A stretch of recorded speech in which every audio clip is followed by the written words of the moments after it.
The era of $70 Nintendo Switch games is officially upon us, as following Legend of Zelda Tears of the Kingdom becoming listed on the Nintendo eShop, Nintendo players were quick to notice a $70 price tag for the game. $70. I'm gonna need all of you to subscribe to this channel right now, because if my wife finds out that I'm dropping $70 per game, we're gonna have major issues. Are you listening? Hey, welcome back, friends. For today's show, we are talking about Nintendo, who apparently is fully embracing this brave new world of $70 video games.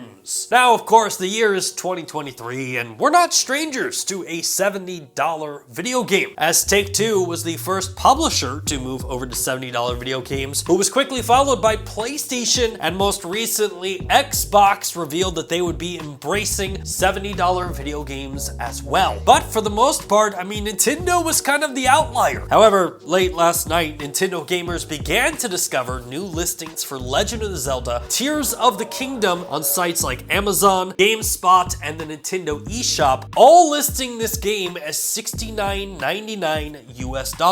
Or, if you live in Canada, $89.99. Let that one just sink right in. I do want to point out, friend of the show, Lloyd, perfectly captured this news with a tweet saying, "The thought of a $90 Switch game sure is something else. I would spend that on Zelda, but the list of other titles I would do that for on the Switch is tiny." And surely that has to be Nintendo's plan, right? $70 premium first-party games like Zelda, Mario, Pokemon, Metroid, and other titles that deserve it, whereas other games like Teenage Mutant Ninja Turtles, Sifu, or even Overcooked will still kind of exist in that $40 to $50 range. But there is a little bit of irony here, because Nintendo is super proud of their games.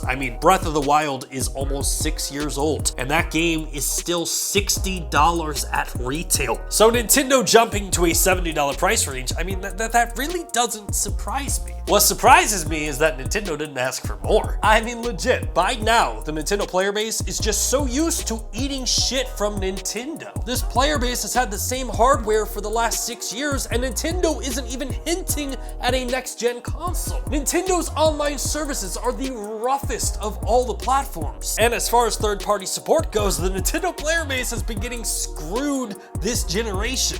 We are legit at a point that Nintendo could have came out and said, "We're charging $100 for games," and the Nintendo faithful would have been like, "Yes, daddy." Still though, as we've discussed ad nauseum here on this channel, Nintendo, in my opinion, is kind of pushing their limits with the reasonability of this price increase. Both Sony and Xbox are a generation and a half removed from the launch of the Nintendo Switch. So with the $10 price increase for video games, it was kind of sold as these games will be running better, they'll have better graphics, and ultimately have more features and experiences that you won't get with a $60 game. In my opinion, it would have softened the blow a little bit if Nintendo would have pooled this price increase together with the announcement of a next-gen Nintendo console. I think that any arguments people would have had would have quickly faded. Yes, Switch games will be $59.99, but the brand new next-gen Nintendo console will be $69.99 US. But folks, we don't even know if this is actually happening,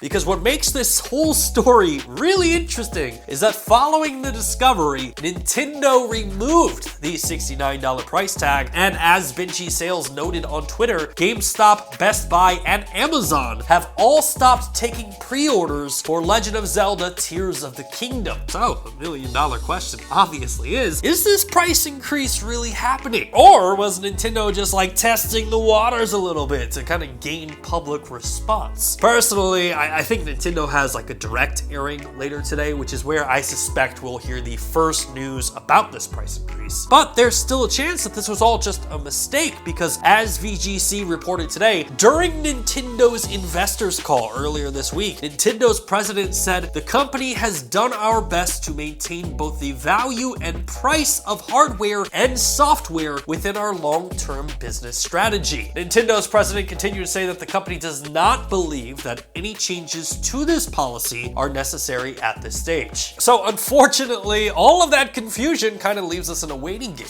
I think the Nintendo Direct airs in a couple of hours, and I guess that will be the moment that we learn whether or not Nintendo will be joining the rest of the industry with selling $70 video games. But while we're waiting for that video, I need to start uploading some feet pics because gaming ain't cheap.